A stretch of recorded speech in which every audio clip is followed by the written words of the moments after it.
Hi, Hello. Hi, Mama. How are you? I am wonderfully blessed. How are you today? I'm thank you. So am I. Good. Thanks for coming on with me. I'm not gonna keep you long. I just wanted to touch bases with you because last time we talked, can you hear me? Yes. You have to lean towards me. No, I was fixing something on my desk. Okay. Um, yeah, last time we talked, I couldn't really hear you, and it was an introduction. People see your testimony and they see how far you come, but they don't know where you come from and why I chose you to be like the wisdom. And, of course, you have the ministry, so the prayer and everything. And I just wanted you to share a little bit. And then, of course, you know that today is a day that we have our first Black vice president. And Martha King Day was also on Monday. And I wanted people don't know that you were there. So I wanted you to touch on that. And I just wanted, I want to give you the floor tonight, really. And I know that you kind of want to share a message with your grandkids and all of that. So I just wanted you to give, just want to give you the floor. And Well, thank you for that. Today is has been a very emotional day for me and probably 95% of people in my generation, because we are living to see something that we never dreamed, even though we told our children it was possible. We really never dreamed really that it could happen in America. yes. So, as you say, a few days ago, we celebrated Dr. King's birthday. And I was telling someone that I really hate that they have started calling it MLK Day, because that kinds of takes away what the message. Yeah. We're in such a fast-paced society until we don't really take time to give people recognitions. And I think if another generation we go through saying MLK Day, it's going to get lost. The meaning is going to get lost. Who he is going to get lost, who he was. And a few weeks ago, I did a presentation at a couple of my grandkids' school, and they wanted to know about the movement and the marches. And well, they really just wanted to know a little bit more about me, DeMarcus, Jazz, and JJ's school. Wanted to know a little bit more about who I was, and of course, the kids' grandmother. And in that discussion, we started talking, and I told them about the marches and that I had participated in,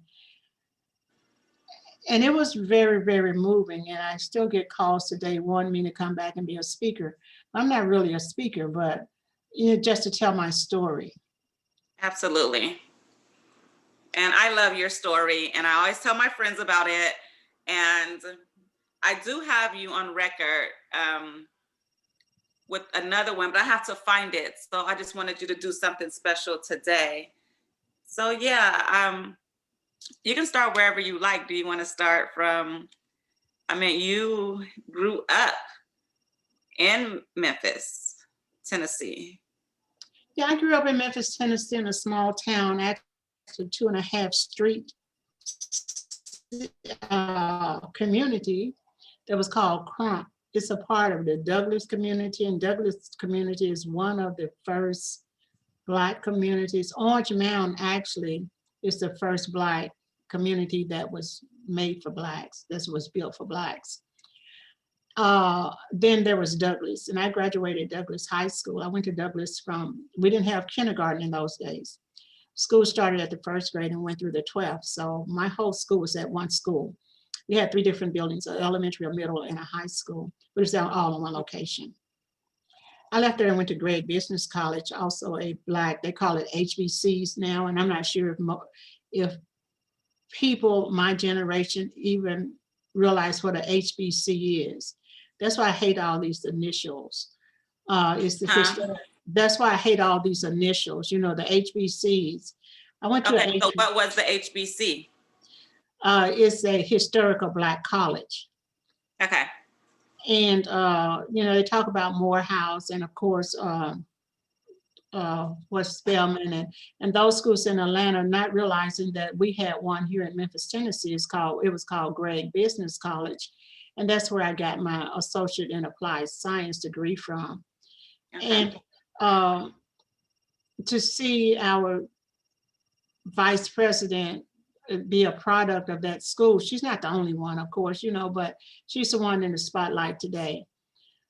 Mm-hmm. I would like to see all my grandchildren go to a historic Black college. I just think it's just something that we need to keep our heritage going. Yeah. And you know, I've always been a rebel. Yeah. Well, I'm not gonna say anything. Go ahead. Yeah, I know. I was about to talk about Clark, Atlanta, and how proud I am that you chose that school and you actually chose not to go to Spelman because you thought they were a little snooty. But you know, it's I don't know. It's been an emotional week for me, really looking back, coming face to face with my past. You know, I was in the movement. I was water hose. I was beaten. Dogs were set upon me. I guess that's why I don't like dogs today. You know, they would put the dogs on us when they couldn't get us to move when we were marching. And I was telling the grandkids here the other day that I don't think my mother, I know she voted, but you know, we never got the right to vote until the mid 70s, just a few years before you were born. At that point, we couldn't even vote. You know, we wasn't allowed to. And then I was telling them how we had to walk, how Rosa Parks was such an inspiration to us, but she wasn't the first or the only Black woman that refused to give up her seat on a bus, but it was her time. And, you know, because we were all been in those situations and had to jump off the bus running because the mob was coming behind us because we refused to give up our seat to a Black man. Because we were told that, you know, men were supposed to protect the women. And if a man saw a woman standing, he was to get up and give her a seat. Well, in the civil rights movement, it was just the opposite. If you were seated and a male Caucasian got on a bus, you were legally bound to get up out of your seat and let that male Caucasian sit down. And of course, I've gotten run off many buses because I refused to get up. Had to go out the back door. You know, that was the closest place because we had to sit behind a white line on a bus. There was 3 seats up front that was there for Caucasian passengers. And then there was a white line behind the 3rd seat. And behind that 3rd seat, behind that white line, Blacks could then begin to sit, but we couldn't sit anywhere near the front of the bus. We always had to sit behind that white line. And that white line was like 3 or 4 seats back once you entered the bus. So the back door, the side door was closer for us to get off. At first we were allowed only on the back, on the side of the bus. And then we were allowed on the front, but we had to move to the back. So, you know, remembering all of that and then of course, Dr. King's Day, and then remembering I was telling them how, you know, we were marching, not only in Memphis, but how I sneaked to Washington, DC that August, right after my birthday, really. My mother had sent me in the bus station to buy my ticket. I was going to New York to be with my sister. And so she had sent me in the bus station, and it was very segregated. We could go in one door and we had a white and a Black drinking fountain. It was called colored drinking fountain. So I had gone in to buy my ticket while she waited outside to wait on the bus because we had to ride the bus, city bus. So she was gonna wait on the bus while I ran in and bought my ticket, right? Well, I bought my ticket. but not to New York, New York, but to Washington, D.C. Uh-huh. So I sneaked to Washington, D.C. to the March on Washington in 1963. Mm. There's a lot of people out there. Oh my God, I have never seen so many people in my whole entire life. Mm-hmm. I mean, to imagine me getting off a bus and just following a crowd. So I had Yeah. no money. I had a sack lunch. I had no money, and I was just following the crowd, you know. So wherever the crowd went, I went.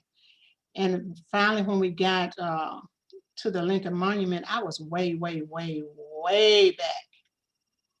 But it was a hot day in August, and I could see people passing out and from heat exhaustion and other people running to help them. And it was a multicultural crowd. You know, it wasn't just blacks, it wasn't just white, it was people of all races.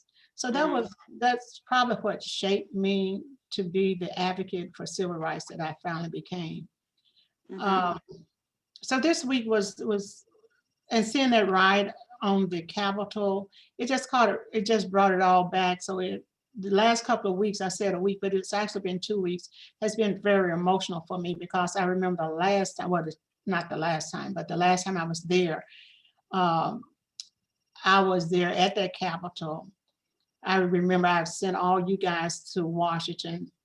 If I didn't take you, I sent you because I wanted that to be a part of your heritage. And to see them destroyed the way it was, and then remember when I was there and how as a young 17-year-old I was able to walk those walls for the first time, to go in the Congress, and even went around the fence around the White House, went in through the back, of course, but was able to walk on the White House grounds. Um, that was very important to me, and to see it in that way, it was just emotional. And then, of course, then fast forward to Dr. King's Day, and then remembering, you know, all of that, and then the Civil Rights Act, and then um, I was telling the grandkids that, and you stop me when you want me to now, because I'm No. kind of rambling.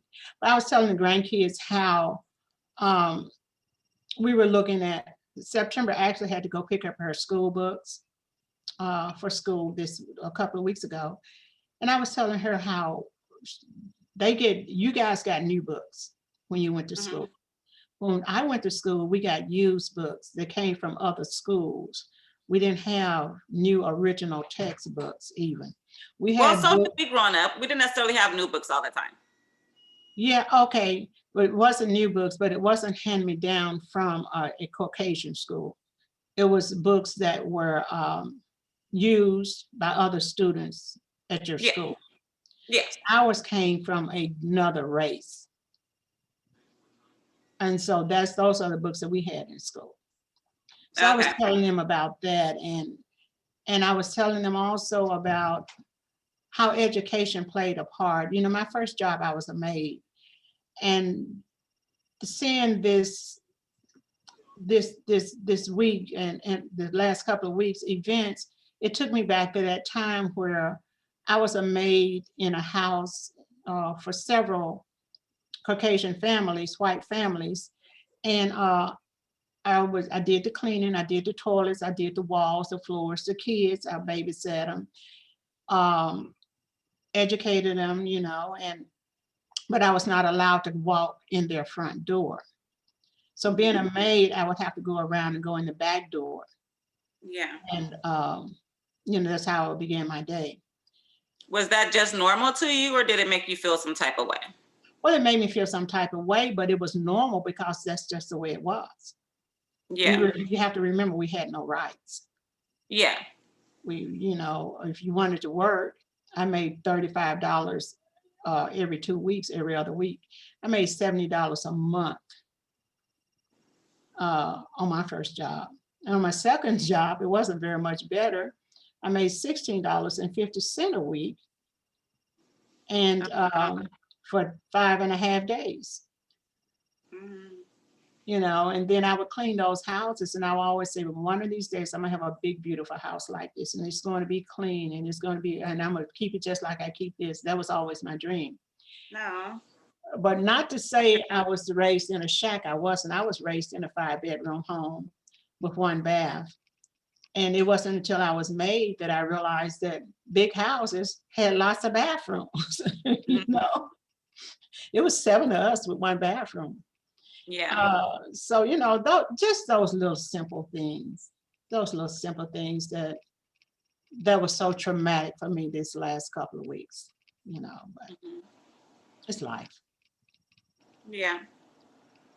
Well, cool. I'm sorry to hear that it was traumatic for you, but I'm happy that you are, here to see all these amazing events that have taken place between this year and last year. I mean, wow, like how many things have happened, like the star and no, the moon, no, the 2 planets, Yeah. right? And Mhm. the pandemic and the first, I mean, it's just so many things. And we have a Black um princess, and I mean, there's Yeah. so many things that happen. Like it's really cool. Um,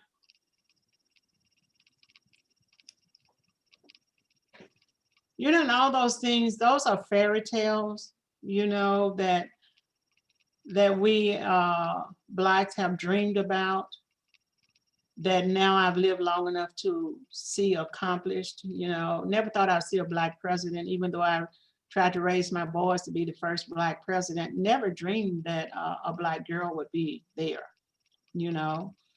yeah, So, yeah. they may not have been the first Black president, but they definitely made an impact. Well, we want to talk about the impact that they made. But you can definitely brag on your oldest son. I mean, he didn't get president, but he definitely has a amazing position. Well, Um, yeah, and I do, and I brag on him, but I can brag on all my children because they're all unique and they're all different in different ways, and they're so special. mhm. And they didn't follow my mold, or maybe they did, just just improved upon it. But you know, but it's okay. They're who they are, and they're getting better. Yeah. What was I gonna say? Well, we're talking about the oldest son and how you said I Oh could yeah, brag yeah. on him.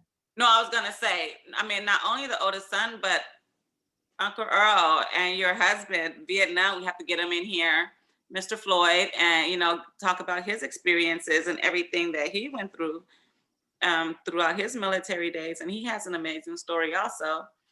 Um, Maybe he'll come in at the end. I don't know, but I'll get him in next time for sure. Um, and then I want to go back to you talk about you being a nurse. When I was young, you were a nurse. My Mhm. auntie was a nurse. She traveled from home to home. I would go with her to her homes. I remember going to see her patients and stuff like that with her. They loved me. Yes. And then they would always give me stuff. I go home bawling. But yeah, I wanted you to go talk about that because a lot of people don't know about your amazing story. You took care of Elvis. Yes. And not only that, you said how young were you when you started? And you also went to being an ER nurse. So you were in it for quite a long time before you got to doing the child cares. Yeah, I was in it quite a long time. I loved being a nurse. I loved it. It was what I thought was my calling. I've always loved helping people, Mm-hmm. and being a nurse was certainly that, you know. And yes, Elvis was my patient at one time, and so was his dad, Vernon. And a lot of stars came through Baptist Memorial Hospital. That's where I worked. Mm-hmm. And I started 11 to 7 in intensive care as an intensive care medical assistant, nurse's aide, and worked my way up. I challenged the board. And what I mean by that is, in those days, if you had work experience and Mm-hmm. if you had worked for a certain amount of time in a position and you thought you could qualify for another position, you could do what we call a challenge. And so you could challenge the board. So I challenged the board of nursing because in my pea little brain, I thought, well, I'm doing all this work and I have all this knowledge, but I'm not getting all that pay. So I challenged the board of nursing and got my licensed vocational nurse. It's called LPN, licensed practical nurse in degree license. And then I moved up from a nurse's aide to a licensed practical nurse, LPN. And then eventually after we moved to California, I challenged the California board for my registered nurse degree based on my experience as a nurse's aide and a licensed practical nurse. And sadly to say, I didn't pass it. I wasn't as smart as I thought I was. I missed it by 5 points, but I always meant to go back. Oh, you're smart. Did you go back? I always meant to go back, but you know, life happens. Yeah. And I didn't go back, but that's okay because it was a real experience. And then, of course, because of my challenging the board, then I opened a nursing school and taught other people how to challenge the board. So I had a lot of my students go through, and it was called the Vera Corley Preparatory School for LVN exam. So, and so I taught a lot of other people how to go through and challenge the board. And so because of that, a lot of people that never would have been registered nurses became registered nurses because they went through my school. So I was very proud of that. Hey, look at you. Some things I didn't know about you. Is the hospital you worked at still in Memphis? Yeah, it's Baptist Memorial, but it was at 899 Madison Avenue downtown. They closed the location and they're kind of like out in the neighborhood more. That was the medical district. I told someone the other day, I don't even know why they closed that location. It was perfect, you know. But you know where the hospitals are now. Well, Madison, they was just right across the street. All the hospitals was located there. Yeah. Now, of course, you know, they moved out into the neighborhoods, and so, and Baptist, of course, moved out. So they don't have that central location, but they have other locations. And the hospital I was born at is gone too, right? Yeah, St. Jude, actually, you were born at St. Joseph. St. Jude actually took over St. Joseph. That St. Jude is the cancer center for children by Danny Thomas. Well, they bought that land. Okay. So they closed St. Joseph. I love their cause, so I'm glad that where I was born went to such a great cause, St. Jude, definitely. Yeah. And you actually kind of watch Memphis become the mecca of medicine that it is. I don't think a lot of people know how well the Memphis healthcare system is, and I definitely have to give them,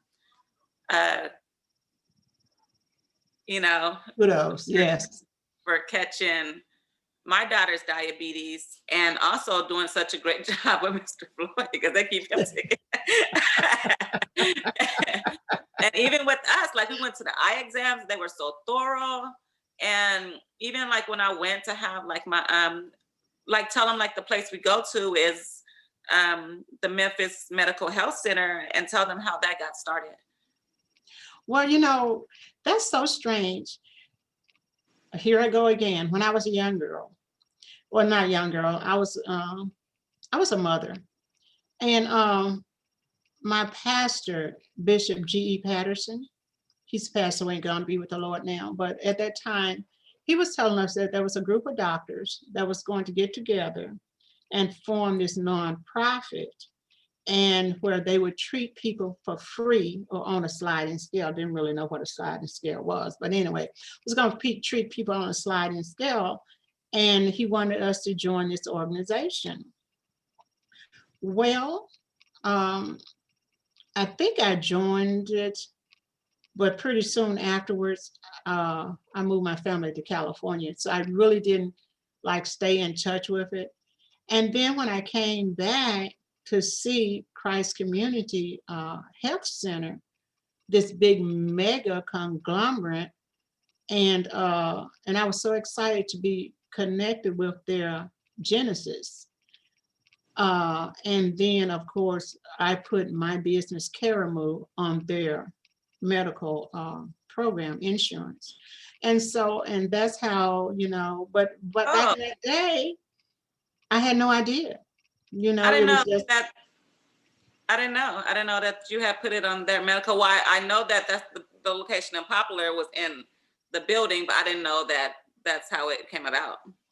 yeah, now I just joined their medical with my company. So it Okay. became a company's insurance. Oh, okay, okay, okay. But back in the day when they were forming, I guess you could say I was one of the forming first people to join, because my pastor introduced this to us at church, and we just signed a little paper, our little pledge and all that, and actually supported them in that ministry. Had no idea. Like I said, we left and we were gone 30 something, 40 years. So, but yeah, so to come Yeah. back and see them, just this superb organization, and they do so much good for the neighborhood, just like St. Jude. They do so much good for the neighborhood. Yes. Yes. When we went, and like I said, the medical community out there, we have to credit them so much because we're from there. So of course we get the benefits. But when they caught Kori and they looked behind her eyes and they were so thorough. And then when I was going through my panic attacks, and how he didn't just call it a panic attack, he went and he got me an EKG that day. Like I just had to go downstairs, and it was just, it was dope. It was really, I really enjoyed going there, even still to this day. And I love the fact that they turned the old Sears Center into so yeah, it's really dope. I love the whole concept. But yeah, moving on from there, I know you're tired. I'm not gonna keep you long. I do want you to tell people though. So we did talk about Elvis. We talked about, I want to say the Big Bang story for last. We'll get everything Well, else let me off. tell you this funny story about Elvis before we leave Elvis. And maybe this is what you were remembering. The So Cadillac. Elvis, yes, he always had this habit of giving away pink Cadillacs. And so he was my patient, and he really liked me and I really liked him. But I had ulterior motives. I wanted that Cadillac because it was coming up to Mother's Day. And I was driving this raggedy Ford, and it was white, and it had this big old hole in the floor. So, I'm like, I'm gonna get this Cadillac this Mother's Day. I'm gonna be driving this Cadillac home. And so he had it parked in the parking lot next to the hospital, right? And so I'm just walking around, oh yeah, it's mine. I know it's mine. Well, I didn't get the Cadillac.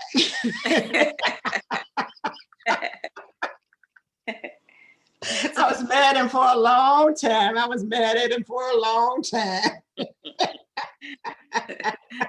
But that's okay, because you got your first one and you ain't stopped. I can credit him for the love. I can credit him for the love of the Cadillac that I didn't get. So I've had one practically ever since. Not only you, I think most people, like everybody in our family had one at one point. Like, wow, like everyone. But we need some Cadillac, No, I'm kidding. But yeah. Okay, yeah. So that story. Oh, okay, so you went from being a nurse, and you were ER nurse at Baptist Memorial and at Sharp Memorial. Sharp, and then Kaiser. And I can tell my story about how I got so sick that day. And you wanted me to go to school. You didn't want me to stay at home because you didn't like the people that was at home. So you wanted me to go to school, and I was insistent to stay at home. And I kept telling you that I didn't feel good. And you were like, no, okay, we'll just go to school. Well, I have just like a small shift, and I'll just come get you after. And you were like, you have a party anyway, so why don't you want to go to school? I'm like, no, really, I don't feel good. And you said, okay, well, just go and I'll come get you when I get finished. And I said, okay. Just so happened, me and my brother, Maurice, happened to be in the same class. Before we're sitting outside waiting for class open because we get there around breakfast time or whatever. And I think I tried to eat. I think that's probably what happened. I tried to eat something. And I walk into the classroom and I'm like, we're setting up for the movie and they're putting like all this, the candy in there. You know how in elementary school, like people pass out whatever snacks or whatever they bought. So they passing out the snacks, turn it off for the movie. And I was like, all over my desk. Just so happened my brother happens to be in the same class with me. So normally he like is my worst. Want to just give it to me more, like pour milk on me. Oh, he's just the worst to me in school. So I'm thinking like, oh, man, like, he gonna take this opportunity to really let me have it, but he was really sweet. And he, I think he even cleaned it up for me. And he took me to the nurse. And a little while later, I started shaking. And they called you. And they were like, come, I think they didn't know at first. So they just called you, said I was in the nurse's office. Mm-hmm. And then what happened? Did they call you back and was like? No. So they called me, you were in the nurse's office. And so I'm at Shot Memorial, and which was about 8 miles, but it was freeway miles from the school. So I start running, to get you. And so I walk in there and I said, I'm here. My daughter, India Street, is here. She's sick. And they tell me, ma'am, you need to go down to the corner, make a right-hand turn, get on the freeway, take it down to India Street.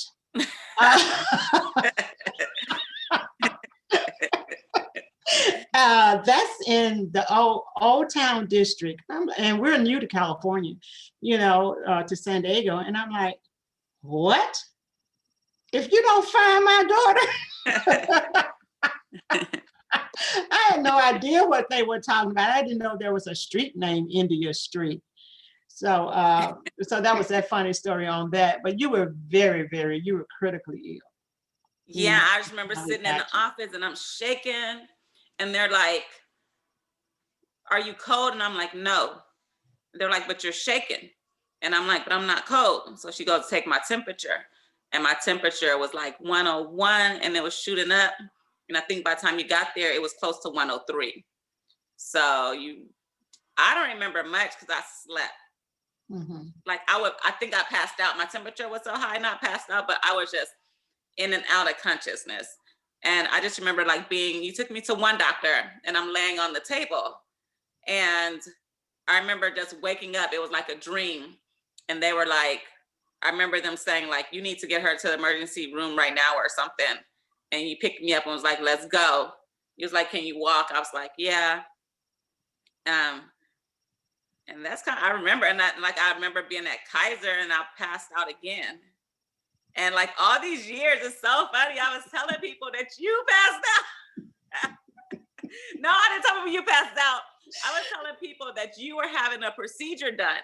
And so that I was laying in the bed next to you, waiting for you to get your procedure done after I had got done. Because I guess I was so out of it. That's what I thought happened. So I'm just like, yeah, she had got something done too. So, because I remember you being off work that day and you had called them, was like, I'm headed there, my daughter or whatever. And I remember your friends like meeting us at the door and was like, and like taking me and then like, of course, making me comfortable. Of course, I'm your daughter. I had been up there with you a few times, so they knew me. And they were like, that's how I tell people all these years. I was like, she had a procedure done too, and then we left. And then driving back from Vegas, what about 3 years ago when we went, oh my God, we traveled like 5 different states but going from San Diego to Vegas, we passed the thing and we passed the hospital. And I'm telling September and Corey the story. And you're like, girl, it didn't happen that way. No, it didn't happen that way. I'm like, what you mean? That's how I've been telling the story. No, so what happened? You said my lungs collapsed? Yeah, you had your lungs collapse. And so I never knew my lungs collapsed my whole life. Collapsed. I'm glad I didn't. That probably would have scared me. And they were saying you was not going to make it. And And then at one point, they were trying to resuscitate you and get you all hooked up and everything. They have to resuscitate me? Yeah, you were pretty sick. Oh And my God. so what happened was, Ooh, I never know I came so close to death. somebody said she didn't make it. And I'm thinking they're talking about you. So then if you didn't make it, I wasn't gonna make it. so, so then I passed out too. I'm like, take me, Lord. I'm ready. And so that's why I was on the stretcher next to you, because they wasn't even talking about you. They wasn't even talking about our room. I'm already at the charger. So, but they were talking about somebody down in the hall or whatever that didn't make it. Mm-hmm. I'm thinking they're talking about my baby. And so I don't know, caused myself to have, I don't know, maybe it was a panic attack. I don't know. But anyway, they had to stretch me out too and work on me. So that's what you remember. I'm like, what are you talking about? No, that's not what happened. You were going, I was going too. That is so funny, because all these years I never knew that. I just knew that I got really sick, and I just thought that I just got really sick. I remember I just always tell people it was my fever. I never knew that it was so severe. Yeah, your lungs Wow. collapsed. And I think it was because you had that cold. If you remember, you had a cold, and you didn't get antibiotics. They gave you like cough syrup and things like that, comfort. And so not realizing that you probably had pneumonia. No. And it after a while, your body was fighting. You were so young. Right. But yeah, that was so funny. I didn't know that happened. Yeah, if he was taking one, he had to take two that day. Oh my God. Thank you. I know how you feel though. So my baby got, I was like, yeah. Oh. Yeah. But this battery's going low, and I know you're tired. I do want you to end off. And like I said, we'll continue this because I want to get Mr. Floyd in here and let him tell his story, and let you, of course, tell anything else you want to say. Oh, yeah, I was going to say, after becoming a nurse, you went on to have child cares, and you did so many wonderful things through that. Also, I remember, it's so funny because I told you, like, people be talking and they don't know, like, your journey. And it's like, yeah, you're a teacher, but have you ever taken anyone home? Like, my mother not only had a child care, but she was an advocate. Like, not an advocate, but like, you were just a woman of the community. You was everyone's mother. Mm-hmm. Like, I remember so many nights where I had to like watch other people's kids because you're at CPS getting somebody else's kids. And I mean, our house was always busy. The house. And I think that's when you told me what you told me about a mother and a son, because you were like, out of all these boys, it's my 9-year-old daughter that's sitting here helping me, open my businesses and, and just come home and like help you do everything and pretty much give you a break, basically, when I got home from school. And I would help you in the morning so you can get ready and everything. And I would open the daycare for you if you were running late. So I did a lot before I went to school. Take care of the nephews, open the daycare, go to school. I know your battery is running late, but I want to give you these kudos because you were, and if you remember, I used to call you my brain in an emergency. I've never been really good in emergency when it comes to my kids. I panic, and you were always that brain. You were always that calm one. And what happened to her? I guess I wore out. Me too, I guess. I'm gonna get her back. She's still in there. And so what I could do was I could send you, and Tony too, at 11 years old, when I had the New Beginnings rental service and the school going, and then I was working another job, I could send Tony put him my oldest. I could put him on a bus on his bike, and he would ride his bike. And I didn't realize how dangerous that was. But he would take like $1,000, you know, $2,000 or $3,000 to the bank and deposit it for me because I couldn't get there. And you know, a little boy. And then of course he would come home from school being the oldest and go to the babysitter and get you guys so I could go from the nursing to the hairdresser, you know, because I was a shampoo girl at a beauty shop before I got my cosmetology license. And so I would do that. And then I did real estate. So while I'm working all these multi jobs, you know, he became my backbone. And then as he got and then as he got older and left home, you're the baby. And so you became the one that I depended on to fill that role, and you did it quite well. And so when I say I'm so proud of all my children, it's because you guys allowed me to be me. And I was talking to Darby the other day, and he said, Mama, you know you were not a traditional mother, right? I said, boy, I was the most traditional mother you ever seen. He said, what mother ever goes on strike against their own kids? So you took a picket sign and walked in front of our house and said, I'm on strike. I said, you remember that? He said, yes, I remember that. I remember that one. I went on strike for a week. I had to have a break. So yeah, I wasn't traditional. Yeah, and I want to tell you how proud I am of you. And I'm sure so many people, and how many lives you touched, and how many people you've helped, and how many people you continue to help. So, like, you're amazing, and I want you to know that. And I've heard you say less than that about yourself, and I just want you to know, in front of the world, you are amazing, amazing. Well, I do remember, like, okay, so you had it rough with your boys, though.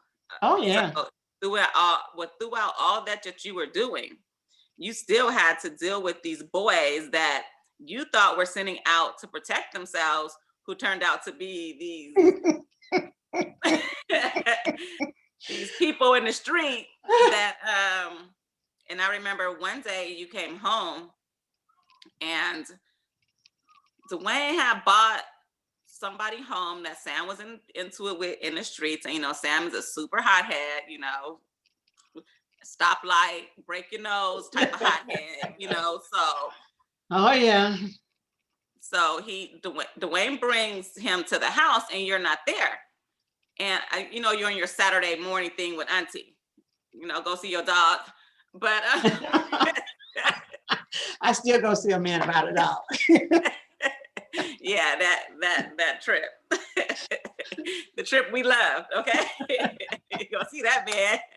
You better go see this. Get your Fridays, get yourself to freedom. No, we were slick too. We were knocking at the door, you get home, like, they was already in here. But anyways, so Sam was upset. Like, Wayne, you know, they little gang, what, you know, why you bring this person to the house, whatever, you know, we got beef in the street, you know, you ain't supposed to da da da da. And Dwayne was like, I didn't know, you know what I'm saying, all this is going on, plus it's my homie, and plus we were just top five, I didn't know you was gonna be here. So Sam, being a highhead he is, get into it with the guy. They thumping in the house, end up breaking your window, the whole front window in the court. You remember? You walked home. And I don't know, was Sam getting in your face and talking junk because you was like getting at him or whatever? I just remember you flipped Sam so fast, you ended up on the couch. You was on top of him. You had him pinned down. You was we were trying to get you off. I know, I don't think we were trying to get you off, but we were trying to tell that nigga, run. Run. I already confessed I was not a traditional mother, and I did not talk back. You listen, and I had 6 or 7 boys in the house, and if I didn't take control of them, they would have taken control of me. And so they were older. We ain't talking about like, no, he was like 20 something. He wasn't no young boy. He was a man. Yeah, he was a man, but he was still my son. And he didn't mouth off at me. And so I had to let him know, even though you guys call me Shorty, I had to let him know I'm a little piece of leather, but I'm well put together. Don't try me. And I couldn't even believe he tried it. He had just busted the whole window, and I think he broke the gate too, right? Yeah. Broke the gate too. Yeah. Yeah. Yeah. It was, you guys, it was not easy. It was not easy. I wouldn't change anything. We had so much fun. I mean, it was never a dull moment. Never. And I don't know, we didn't mind you being I know you it's did. certain moments, like now, I'm not gonna lie, like, no, there are certain moments, like I look now and Kori showed me the picture of like you there with September at her graduation. I'm like, You get over it. will I ever? Yeah, I was there for yours. You wasn't there for the events. You were only there for the graduation. Well, I had to work. I know, but I'm just saying it like. Well, I'm sorry, and that's why I understand asked how, you like, guys that- to forgive me. I understand how like that parent, that the child that doesn't grow up with the parent or whatever, and then like they see the younger child that gets more of the grandparent and not the parent, and we're looking at them like, I mean, we wouldn't change nothing for the world though. I had a lot of fun, and I was driving, and come on, I didn't, but I did miss those moments. My lipstick is still off in my pictures to this day because it wasn't there, and I didn't have the right lipstick. But other than that. Oh, you were so gorgeous, you didn't need lipstick.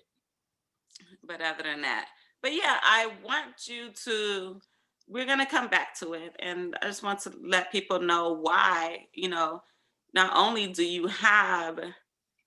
you make it through, so you're the most perfect person to not only co-host with me and my, and Kori, if she ever come on the screen. But you have so much experience, and they don't even know, from Oakland to the hoods in Oakland to, oh my God, like we haven't even started to touch on your story like at all. No. I mean, it's been a journey. It's been a journey, from Crump all the way around the United States, only out of the country a couple of times. It's been a journey, but like you, I wouldn't change anything. I wouldn't work as much, but if I didn't work, we'll have a little bit more fun. Yeah, definitely have a little bit more fun. Yeah. A lot more fun. Well, I had a lot of fun. I think I would probably settle down more. I think I would probably go a little bit more opposite. I think I would have wanted to got like a little married earlier and stuff like that, and still have my fun. But I think I would have, if I would have got, you know what I'm saying, clear earlier. I think that I definitely enjoy being in a relationship as opposed to not being in one. I think that's the one thing that I come to figure out about myself. I do have a little bit of a bone to pick with you too, but only if we have enough time. I have enough time.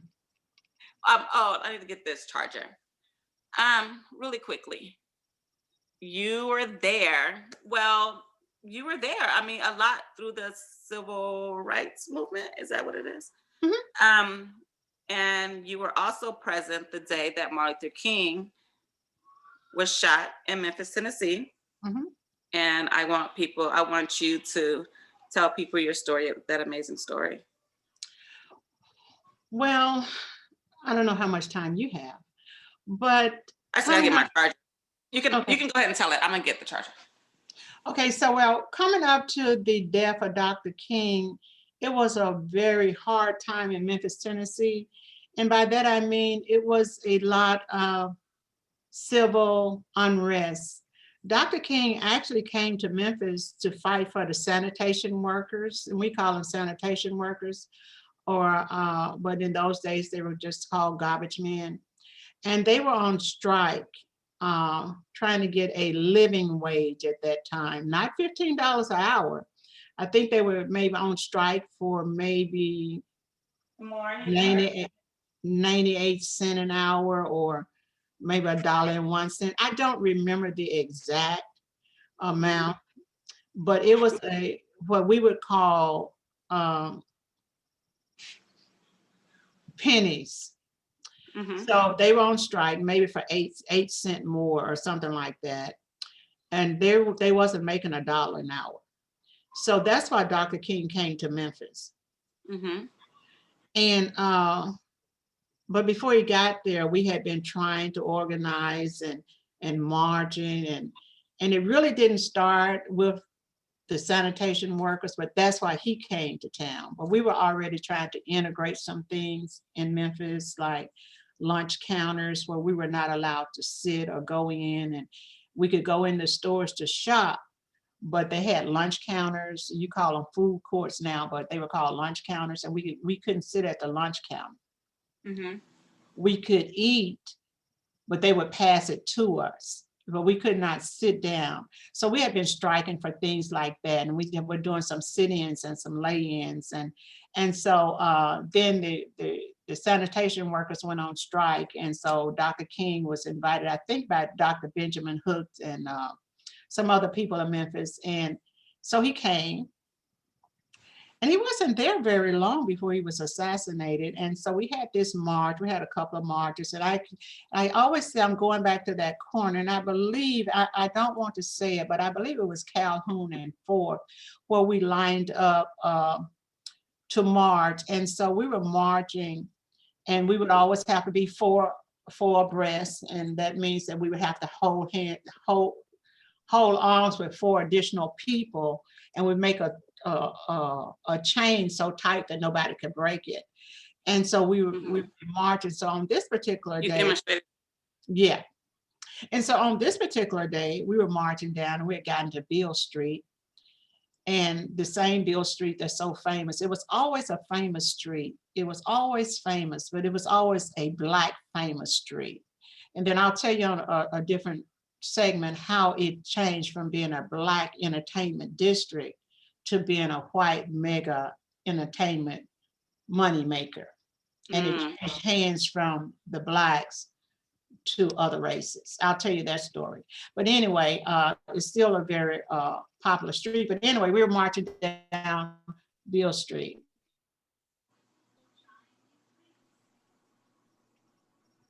And I looked over to my left, where I'm not in the front of the line. I'm way back in the line. You froze. Okay, where did I? You said you were marching down on Beale Street? Uh-huh. And I looked over, and there was a window broken. And I wondered in my mind, wonder what happened to that window.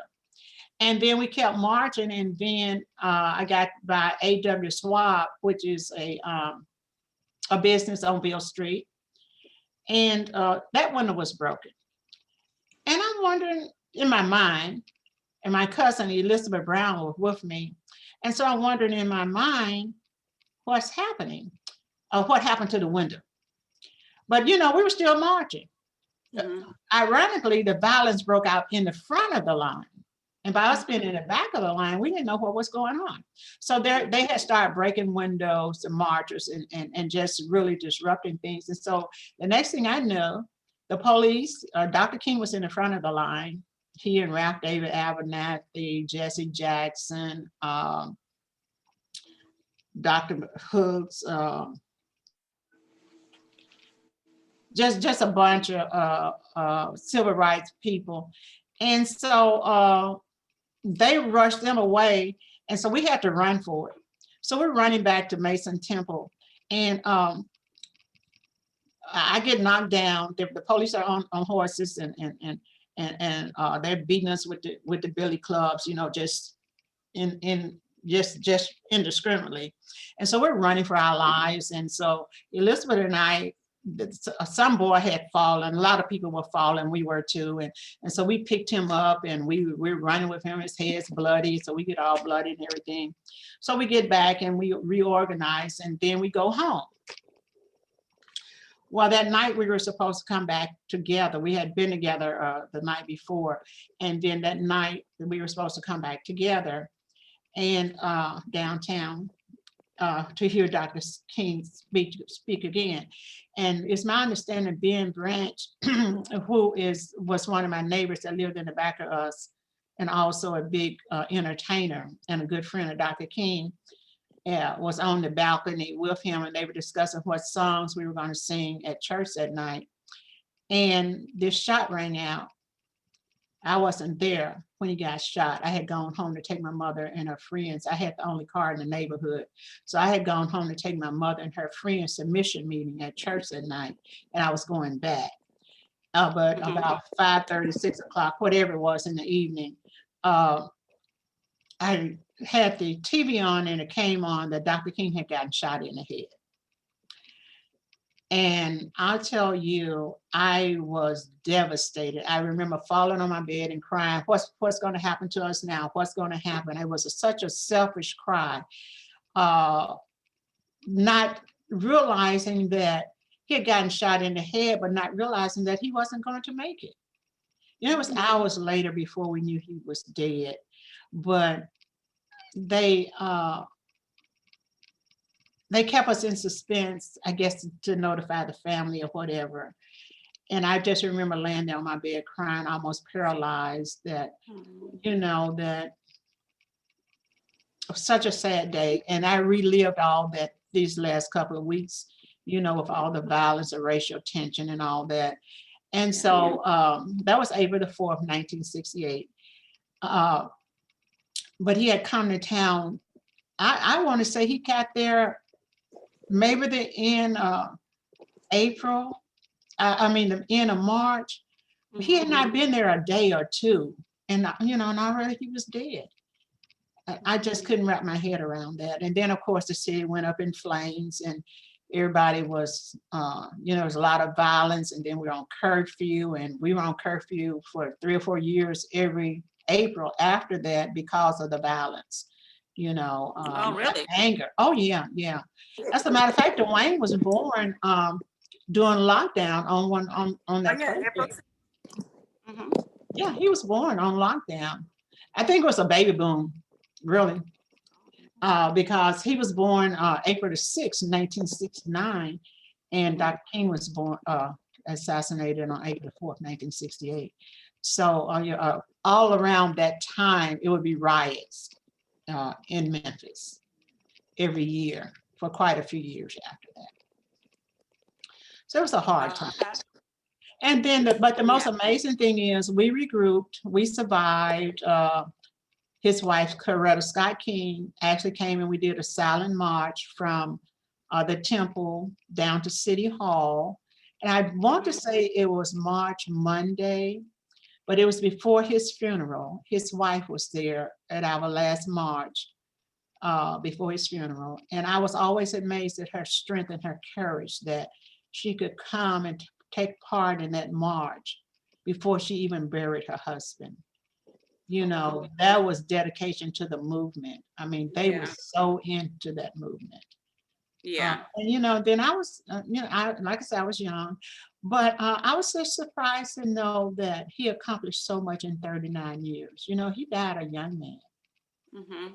He never got to get old. Yeah. So, you know, but he was so dedicated. And then he was such a Christian. He loved the Lord so much. Yeah. And, you know, and I had issues with that for a long time. But, you know, life goes on. So. Yeah. And I heard Kori them talking over saying the other day, like, I guess people were saying like how much he was hated, but I had to remind them he was hated. There was a lot of people that hated him as much as he was loved. He was like, before even that assassination, I told him to go back and watch the movie. You will see in the movie where, did he have to send his kids away and like how, or is that Malcolm X, but how to protect himself, sitting there with the guns and stuff at the window because they were coming by bombing the houses and, or just threatening him and his family with guns and things of that nature. And they were really ruthless back then. They didn't really care. No, and they didn't. Like the KKK and like all of that. A lot of people are, Breonna Taylor, and you know, I'm not taking anything away from anyone, but a lot of people aren't speaking up about the victims that were hung. So I definitely, while we were talking about it, definitely wanted to shed some light on that and pray that those victims also get some type of justice, because we know that they didn't hang themselves. Right. And it was over 6 of them. And I get the Breonna Taylor thing, but I don't get why people aren't speaking up more about the hangings. Well, and I don't know, but I would assume that a lot of it has to do with the way the news media pick up stories. A lot of times you don't know For what's their going on. agenda. Yeah, you don't know what's going on behind the scene. Now they could really be still investigating, still working on that, but because it's not out there, we don't know. Because I was really surprised the other day. I was reading an article, and I'm still an avid reader. I was reading an article about the young lady that was killed at the Capitol, the Black girl that they said was ramming the gate at the White House, Mm-hmm. and didn't realize it had been 7 years ago.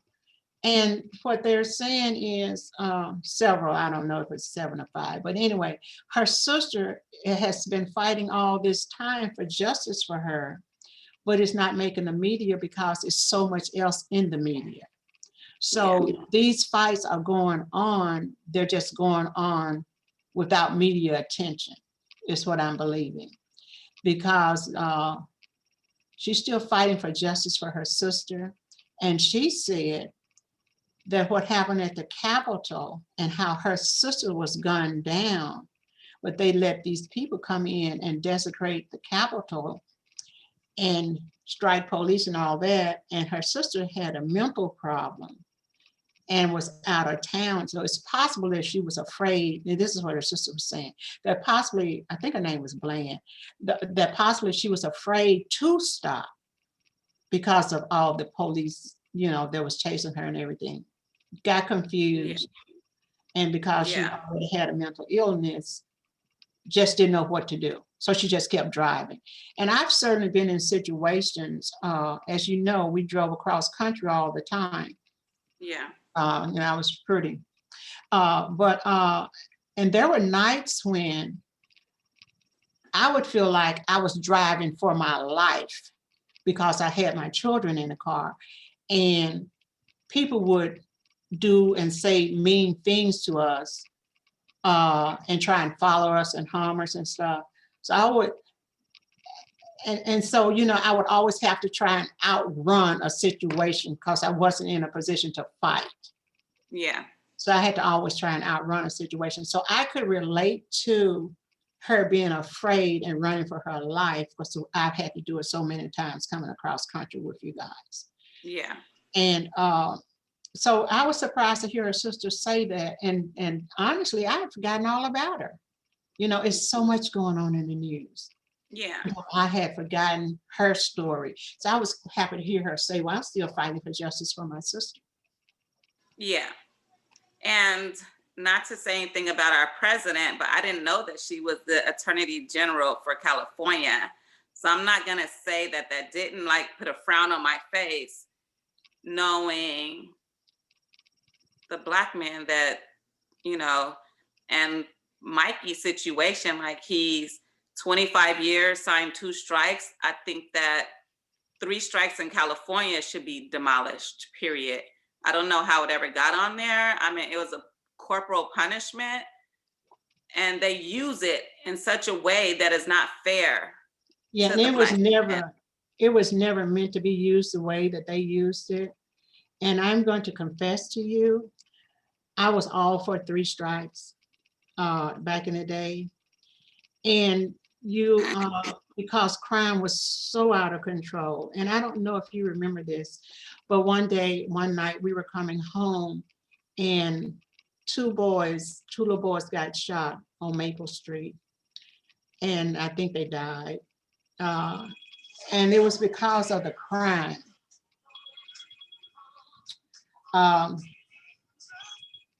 It was because the crime was out of control. And we had just walked in the courtyard.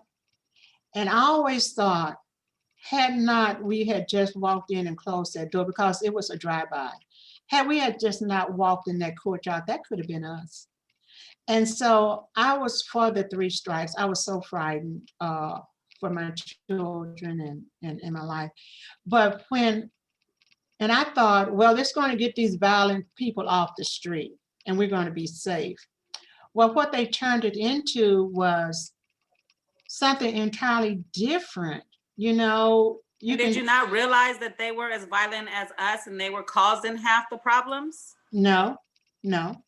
Like, did you not realize they were setting the boys up and they were pulling your boys over every time? Did you not realize that the police were half the problem?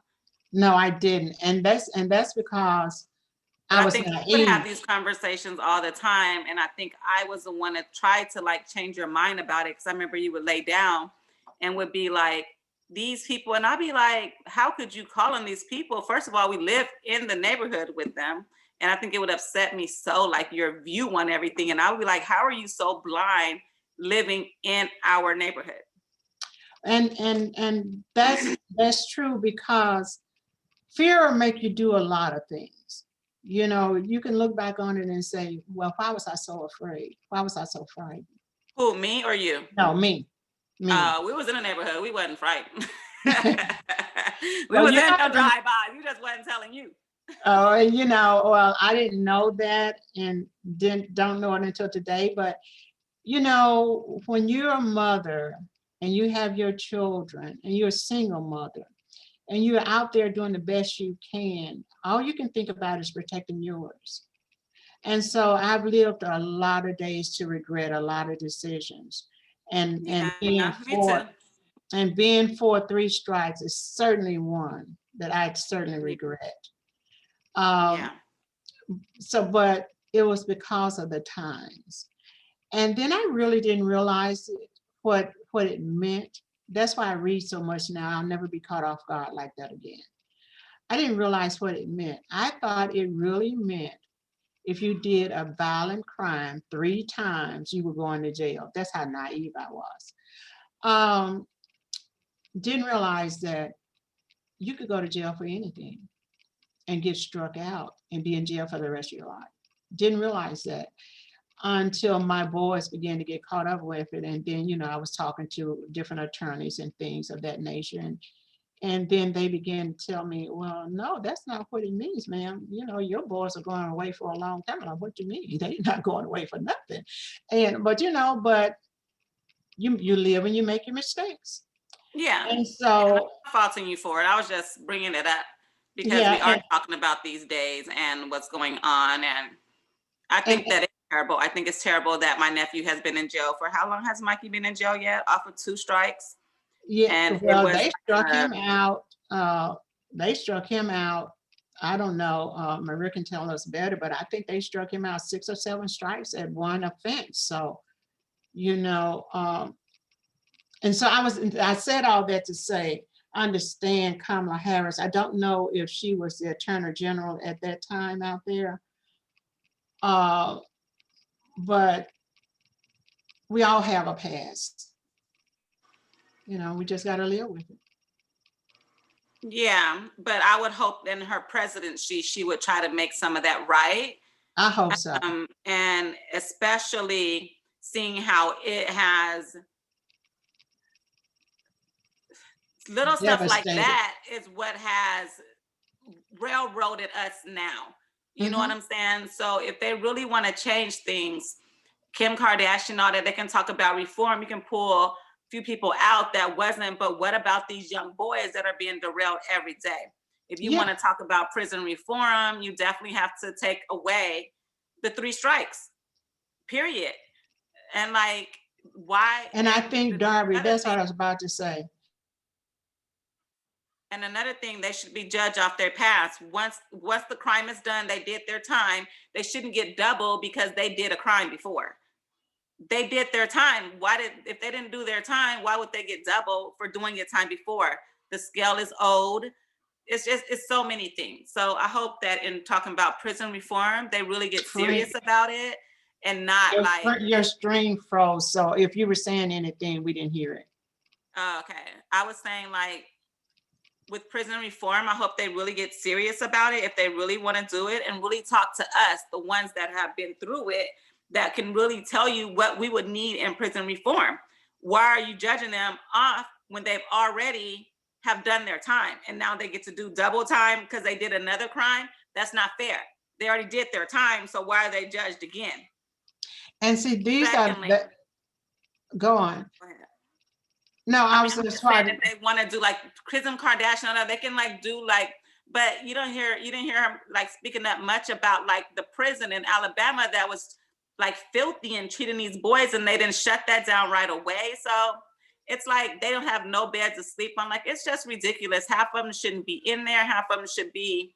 There was so many more programs they can do. And like the man got upset when I said about sending them to military or something, let them do their time and coming home. At least if you sent them, they had a purpose. You give them a new way of life. You give them a purpose. You give them a job. All you're doing right now is sending them to jail. No psych, no therapy when they come home. Now they got to come home, try to figure it out. Half of them don't even have a place to even come home to. Like, it's crazy. And then they're talking about reform, what reform? Like, and then you made it to that where if their rental history, so now they can't get a job, now they can't get an apartment because they're prisoners. Like, what does that have to do with them living in a home? Like, if they didn't steal an apartment complex, then why can't they? If they didn't, you know what I'm saying? Like, if their crime didn't have nothing to do with that, then why are they, you know what I'm saying? But Like, see, we need people like you. There are so many things that you get to before the big protest. Yeah, the big protest is great, but them things that you're signing away, those things that people only look on the surface, and you forget about how it's gonna hurt the Black families. You don't think about how it's gonna strip us away from each other. Now the communication isn't there. Now we're so angry at each other that we're not sticking together. So, and this is kind of why I started this blog, because I do want to address all those problems. You know what I'm saying? Like, getting people to talking and going the hard route. Like, you know, they make it so hard. Like, I mean, people hate when I say little simple things, but like, and they hate my mind, and they be like, it is not that easy, India. You can't just water California because it's burning. Well, they made man-made streams through everything else. I just don't understand why some things are so hard. I think I should be the president. That's what I was about to say. It's people like you with new, fresh ideas that we need in this country. It's people like you. I mean, my day is over. You know, I can't. God, don't say that, please. God, we got about. I had this other kid come in, and no, I mean, my day are protesting. My days are running the streets and Black Power. You know, my days are over. I can't do the Black Power thing no more because I can't run as fast as I used to. Yeah. But it's we're passing the charge to you guys, people that's passionate like you are, that's not afraid to speak out. That's what I don't want no social media haters and all that. So I ain't gonna say I'm gonna say too much on social media, but I do have a strong mind and a strong opinion. And I would love to get it out there, but the mental health thing is so much more to put out there at first, you know, then we can dig deeper, but it all stems from it. It all stems from it. It all equals up to us being broken and not staying together and all of these things. All of these things, my brother's going to jail, happened to, you know, all them things, 10 years out of my life, you know what I'm saying? Like, so but it's happening for a reason. So I'm so happy that we got a chance to talk about it, at least start to touch on the subject. I know that we'll come back to it later, because that is just a huge Pandora's box to open up. Yeah. And then you need to get them on and hear their stories, because they're so broken because of their past. And life is so unfair to them because of their past. And they're not the only ones. Right. You know, like I said earlier, we all have a past. But at some point we have to get over our past. But if society, and I had a teacher that told me one time, and I've never forgotten her words. And I use that word society quite a bit. And this is when I was in high school. According to whose society? Yeah. Yeah. Oh, but what were you gonna say? I'm sorry. And that's exactly what she said to me. She said, Vera, you need to learn how to shut up sometime and listen. And my kids tell me that all the time. She said, you're so opinionated. you're so Leos, opinionated. y'all Leos, don't worry about it. She said, you're so opinionated and you're so above your time. She said to me, Black people don't have a society. Mm, And I'm like, excuse me? And she said, no, we don't have a society. We live in theirs. And so every time I use the word society, I think about her. Mabel Jones was her name.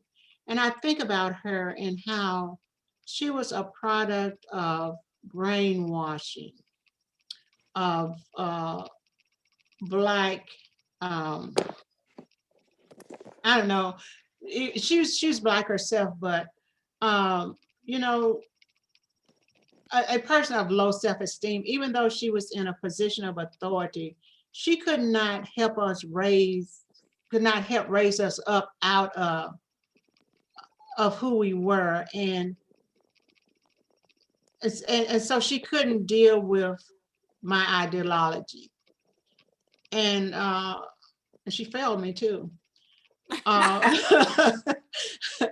that's hey, mama, okay. she looking at you right now, like Joe Osteen said. They looking at me right now. Yeah, so he brags so much on him. Oh, Joe Osteen is. Yeah, she I love failed you, my Dr. talk and Doctor. tell. But and when I say that, we need people like you, pass that torch on to you guys, because you got to make a voice, you got to speak up and make a difference. And you're making a difference every day, but the world needs to know the difference that you're making. Yeah, I mean, it took a lot for me to do this blog. So I always have held back. But I think that just comes from me being burst out into the world early. Not that it was a bad thing at all. But when I'm around all these older people and you're the younger person and you're smarter, you know what I'm saying? You're not always, You're not always well accepted. I know. I can't say I'm smarter than people, but I don't know. I think I just have a different view. Well, you're more mature than people your age, and it's because of your background and the way you were raised, and and your views are different. You have my views, kind of radical, um and that's not a bad thing. It got me in lots of trouble. I had lots of enemies. I still do. But you know what, it's okay. Ray taught me to call them fans. Oh, okay. Well, I have lots of fans, and so you'll have lots of fans as well. But it's okay. It just makes you stronger. Yeah, I guess it makes you definitely make you be. And I know you've been trying to get off this phone for a while, and I just been talking and talking and talking, but oh no, I wanted you to. I just needed to make a run that was going like low, but I'm cool.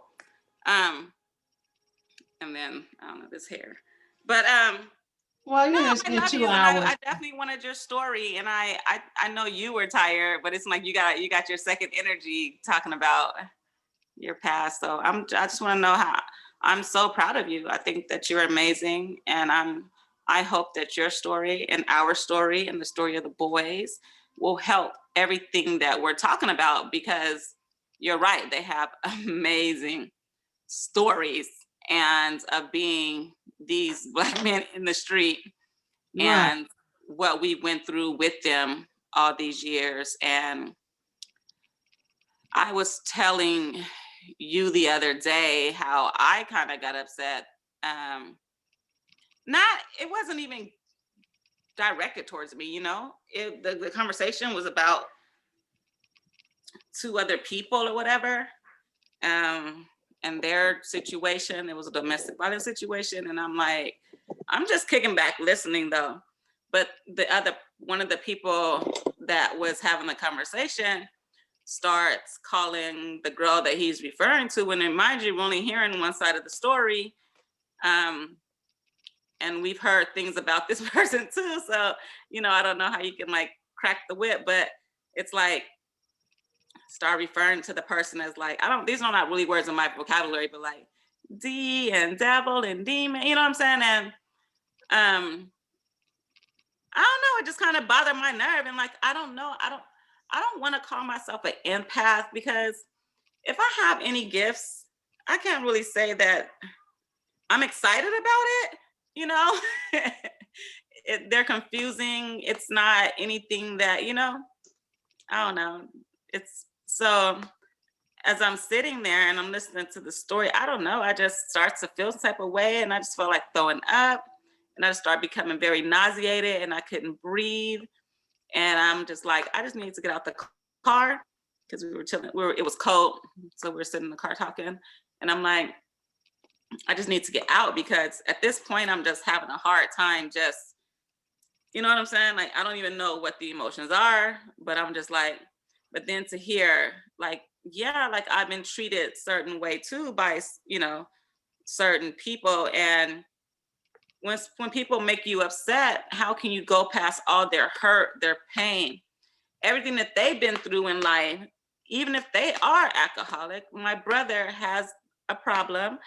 I mean, I don't want to say it on camera, but you know, he's dealing with that. And I wouldn't call him a demon. Like he never, like you've never lost two kids. Like you don't know his hurt. You don't know his pain.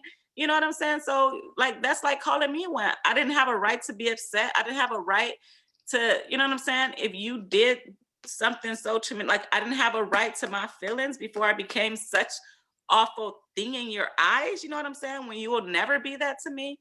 So I just had to like check her on that. And I think I ended up saying to her at the end of it, like, I am not judging. I'm not into you guys' conversation. Any of that is just kind of the words that you're choosing are a little bit harsh to me. And I'm just going to choose myself in the situation.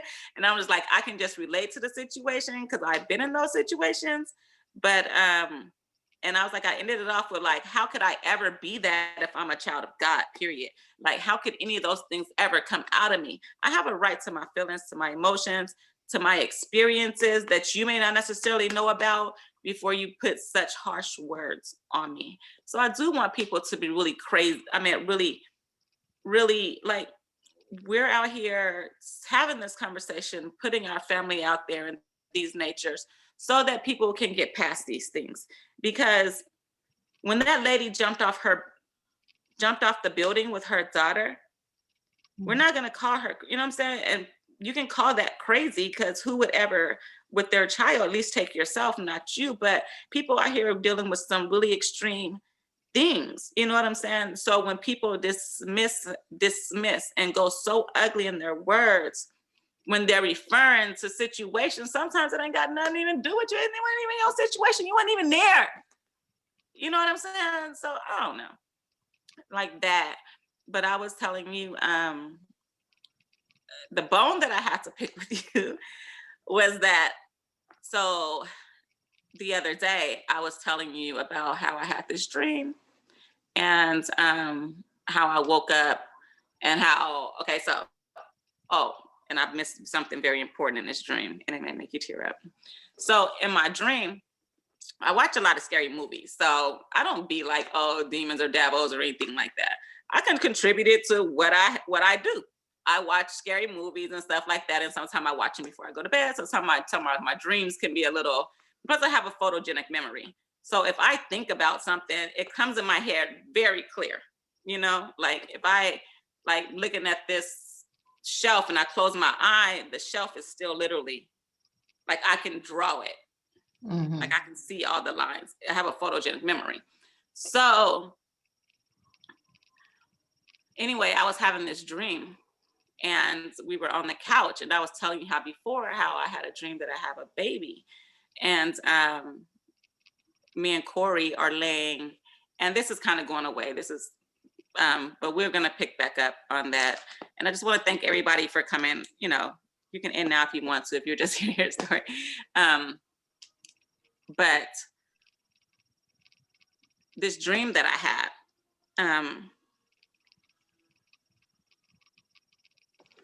so I'm laying in the bed with the baby and I'm changing the diapers and Corey is laying next to us.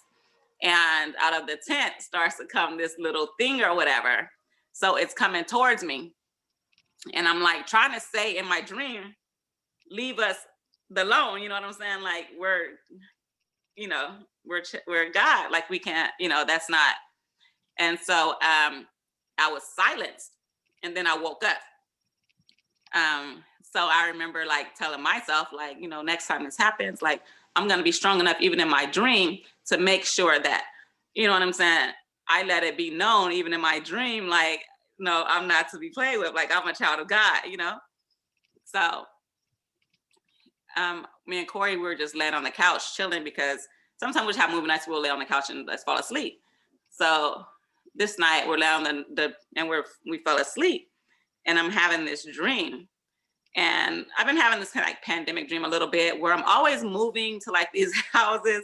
Sometimes we're fighting zombies, sometimes we're in the hood, then we always move to this beautiful place.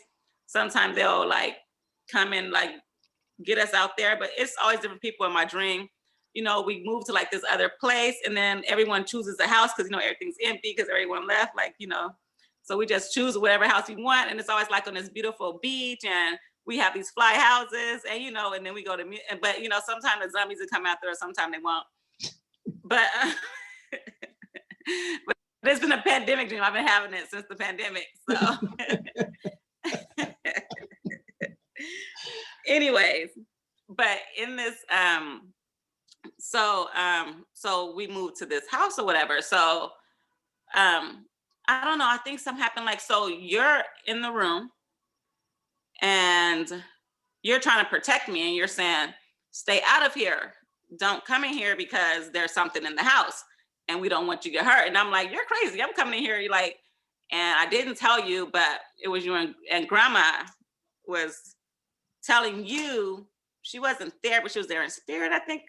She came to reiterate like whatever you were trying to say. And then like, as I'm coming through the hallway, I look in the bathroom or something, and then it comes out at me, and I like push me on the floor, and I'm like, and I like do this, and I put like the cross on her chest, you know, and then it like went away. And then I'm like fighting myself to you guys, you know, because grandma is saying like, don't protect her, you know, like make sure she doesn't come in here or whatever. And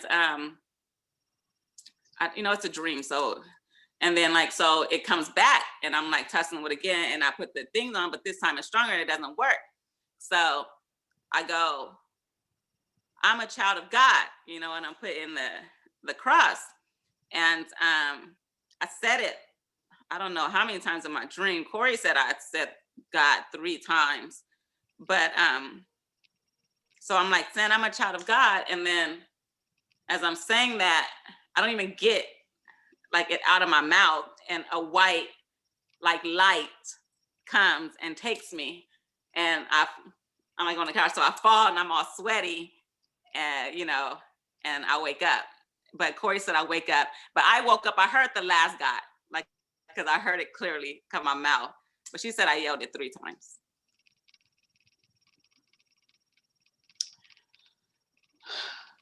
Well, I don't know what to say. I don't know That's what to crazy, say right? about that. Yeah, I mean, you know, it's, I don't know what to say. I'm not a The good. bone that I had to pick with you was that lately, I've been praying to God, because I realize that I do have something, and I don't know, I don't want to like, but I also don't want to be like this empath and not knowing that it's other people's feelings that I'm feeling and not mine. So I've been asking for a little bit of clarification, and to kind of for him to show me. And, you know, so these are kind of been my prayers. So when I was talking to you the other day about what happened between when God came and spoke to me, I always notice that when I tell you something I don't like, you don't like if it's a job that you don't necessarily like that I'm there, or if it's a man, do you notice that you have never once told me to stand fight for any man that I was with? No. Mm-hmm. You guys tell me to, or you don't tell me to leave, you just be like, even with like job, if you don't like I'm a waitress, so you be like, just quit. Like you never be like, no, stay until you find another job. Like, and then with even like the men, you like to do the same thing. So, but that wasn't the bone I had to pick with you. The bone that I had to pick with you was that because of the biasness so when you called me and you said, your friend with the S, I'm concerned about her. I thought it was sure, my friend in California. My friend here ended up having a stroke a week later, and she was alone. So I think it was, I'm gonna tell you something. That was creepy though. So when you called me that, and you called me and told me that, I didn't question you anything. I called my friend and I tried to get a hold of her, right? I don't ever question like your ability or like your whatever. But when I talk about minds, not necessarily talking about the person or whatever, not knowing that I have an ability or not, I'm just coming to you with some of my experiences. And I told you the other day that because of the person I'm talking about, you tend to always be like, even to the fact where you made a whole sermon about like, if you're hearing which voice are you hearing in your head? So I'm like, the bone that I had to pick with you is that I know that you can be a little bit biased because of who and what I'm talking about. But just like you have things like, I don't know why these things are happening, So it's kind of like when you're dismissive of not necessarily what I'm talking about, because I can get why you would, what I'm saying? If I'm talking about someone that hurt me, then, you know what I'm saying? I can understand from a mother or a friend or whatever, why you guys wouldn't necessarily want me to be like, this is the person for you. But if God said what he said, you know what I'm saying? Like, what can I do? I think the thing that bothered me though is like, you questioned it.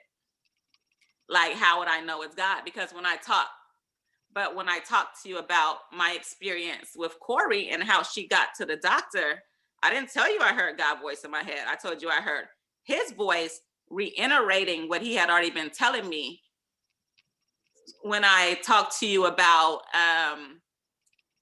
a situation, and I'm going to touch on it. God did. I didn't remember this until I said it the other day. But remember, when I was a child, I woke up in the church crying, and you prayed over me because I had a vision about my past. About my future. And that vision came true.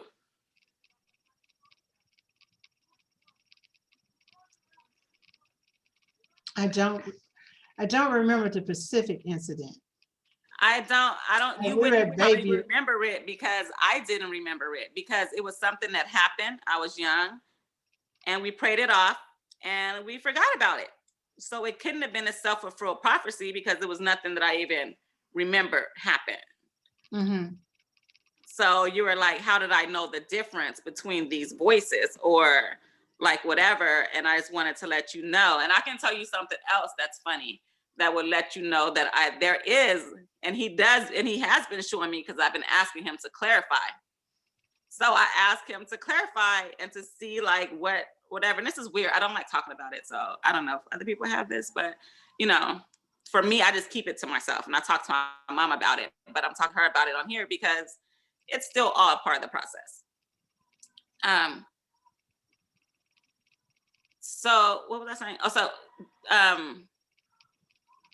Okay, so I told you he has a sense of humor and I'm always hearing him. He thinks he's funny or something. Okay, so I'm like, how do I know, what dreams are, or what to be? I can tell you 2 dreams that I had that came true. One, I had a dream that Anaya was going to get a beige car with beige interior. She ended up getting the first car. It was gray with beige interior. It wasn't the car that I dreamed about. I dreamed that it was a Toyota, but sometimes the details aren't clear. Mm-hmm. She ended up wrecking that car 6 months into it and ended up getting a gold car. The car, not the car that I dreamed about, but the color and everything. Okay. The second one is stupid. I'm just telling you, like, I do have, like, I don't know. I can have a dream about something. Sometimes I'll tell Kori and then I'll be like, or can hear, not hear. I don't hear.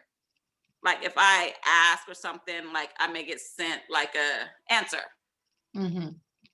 But I don't like hear, you know what I'm saying?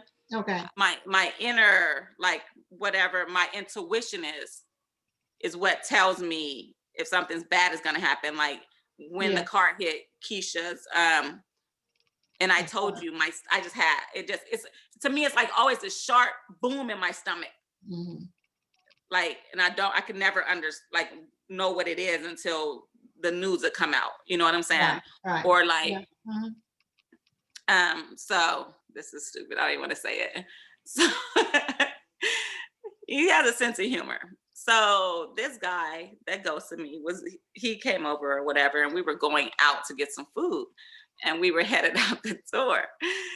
And the night before, maybe 3 nights before, 4 nights before or something, I had this stupid dream that he pooped his pants. That he pooped his pants, but in the dream he was walking down the stairs. And like these poop pants, like saying, let's go. And I'm like, you need to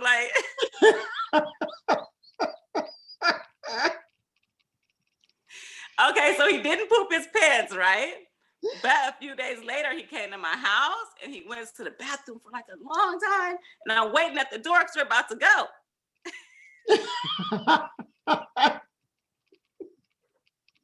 He was like, I said, did you go there to our bathroom? He was like, no, I didn't or whatever. But it's just funny, the dream. And then,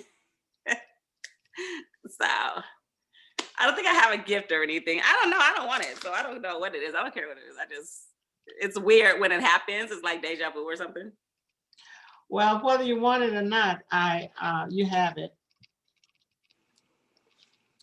But I got it fairly from you. But it's awkward that you be like, and then if I talk to you about something, you'll dismiss me depending on how you feel about what I'm talking about. And that was the bone I had to pick with you. Like, you can't be dismissive because of who I'm talking about or the subject. But I told you that the other day, but I didn't tell you that grandma was in my dream and she was protecting me, and you were protecting me, and it was all 3 generations there. Was Kori there? I don't know. That's pretty cool. Well, I don't know, but I know the Bible says young men will dream dreams, and that means male, female, and old men will see visions. So you're not an old man, so you're young and you're dreaming these godly dreams. So he'll give you the interpretation. And I'm sorry if you think I'm being dismissive. A lot of times I don't know what to say, and a lot of times when you think I'm being dismissive, I'm probably praying on it, asking God to tell me what to say. Okay. Because I have to be so careful what comes out of my mouth. And you will learn that. And I think you're already learning it, because we're people that, and I don't want to say, I don't want to say that we have this gift, but usually if I dream it like you, or you like me, it's going to in some way manifest. So I'm really leery of my dreams. And I'm even leery of what comes out of my mouth. Yeah. Because it's almost like if I say it, yeah, it's kind of weird. It's not happening. Yeah, it really is. Yeah. It really is. I have to be careful of but the crazy part is that when I be getting pissed about, I'll be like, how come the bad stuff can happen? But I said I was a million. Where my $1 million?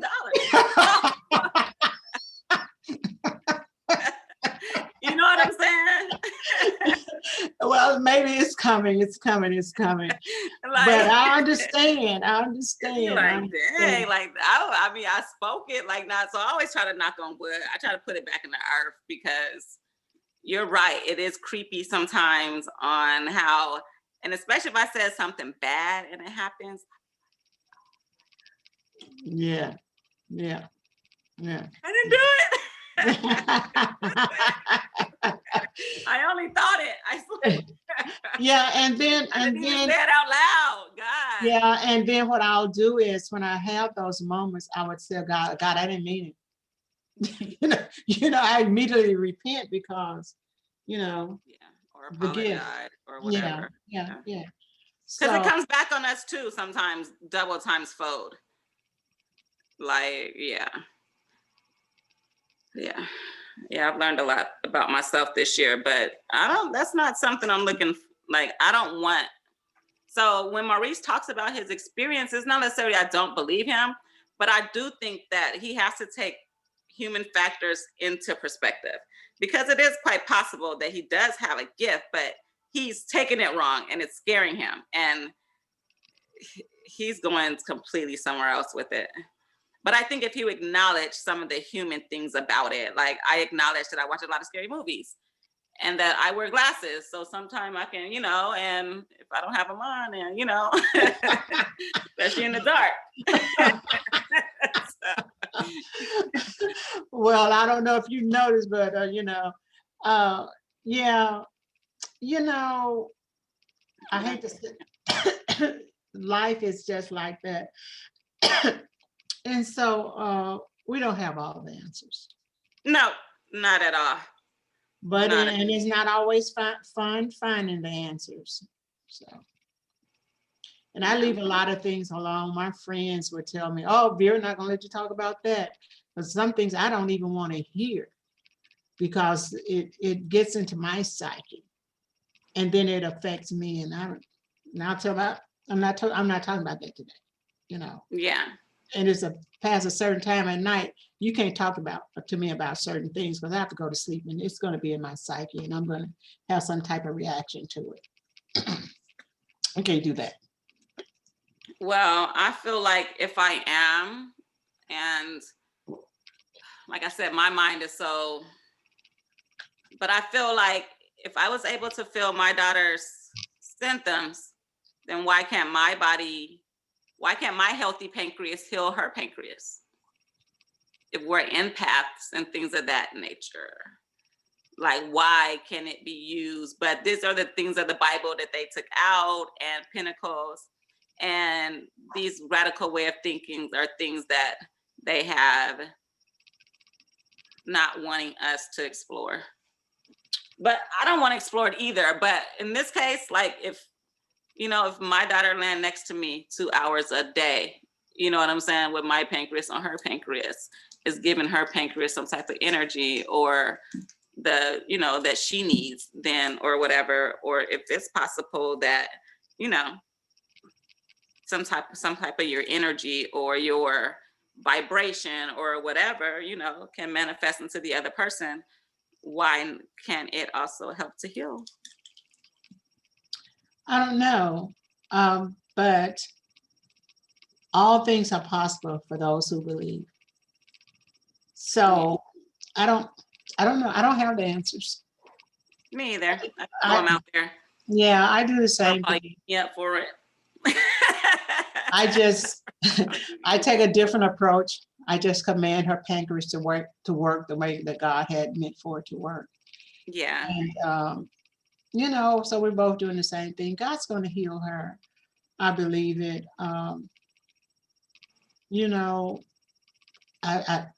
I keep asking him why, and then I say, "I'm sorry, I don't need to know why I asked you that." But we're human, and we go through all these things, and never expected that. That one came out of nowhere. Yeah, and I said on here last time that I only seen you cry once, but I was wrong. When I got there that day, it was like the weight of you and Kori just, yeah. Everybody that week. It was like I was the light y'all needed to see because everyone was barely holding on. Yeah, like I said, it came out of nowhere, and sometimes I have to confess this, and then we're going to get off. But I have to confess this. Sometimes I get so angry and so upset. Well, I won't say angry. Yeah, I yell at God sometimes because I don't understand,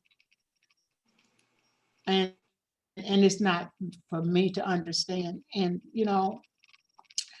it's only for me to trust and to believe, and He'll take care of everything else. Yeah. And sometimes I get weak, And then I was writing today something, and I was writing in my blog.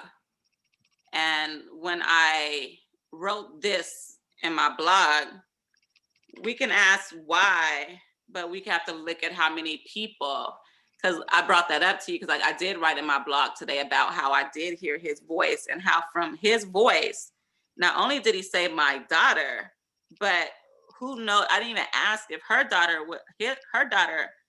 doctor was going to continue to do well visits because she caught it in Kori's case. But Kori doctor out here, also because of her story, he was about to stop doing the well checks because he thought it was a waste of time, and he's not anymore. He's going to continue to do the well checks.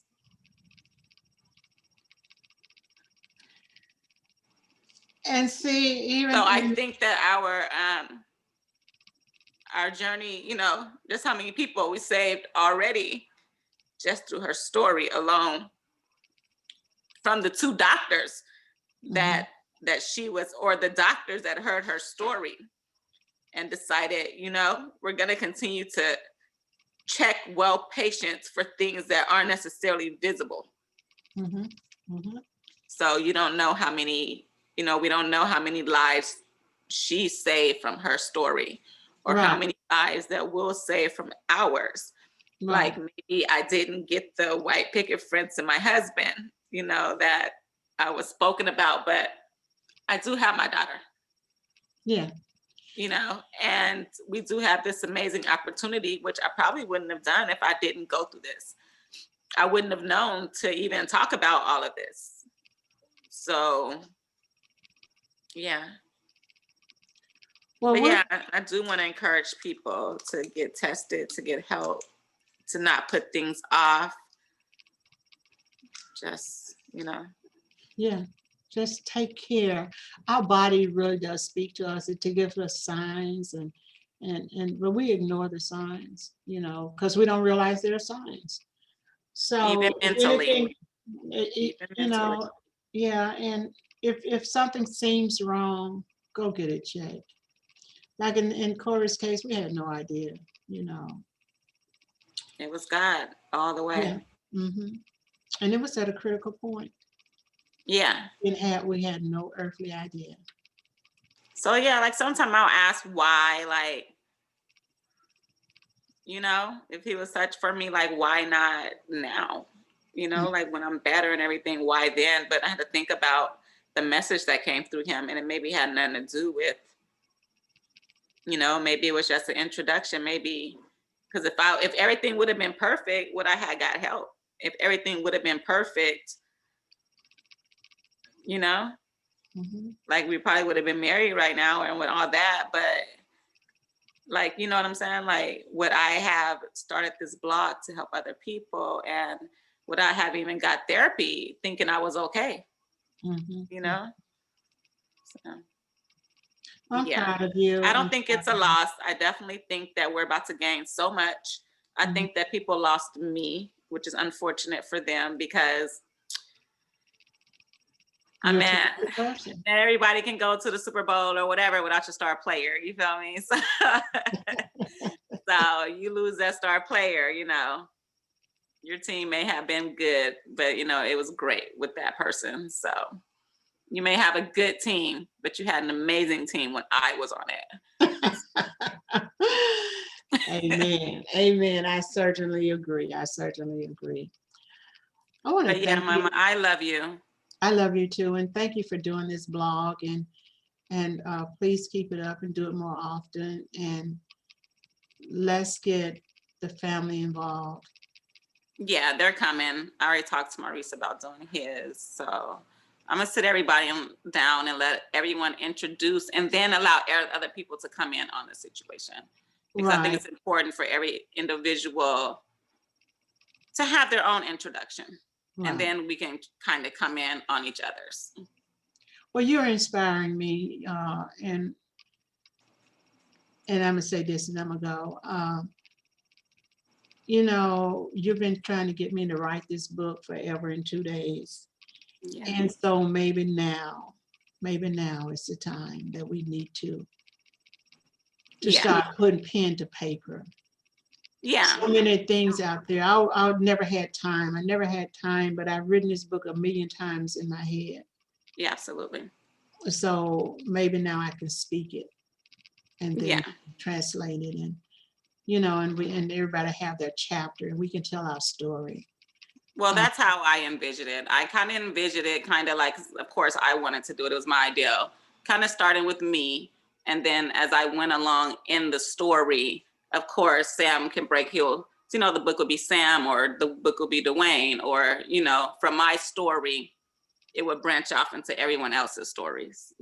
And I think that's the way it should be, because you've gone through to get where you are. You've taken that step.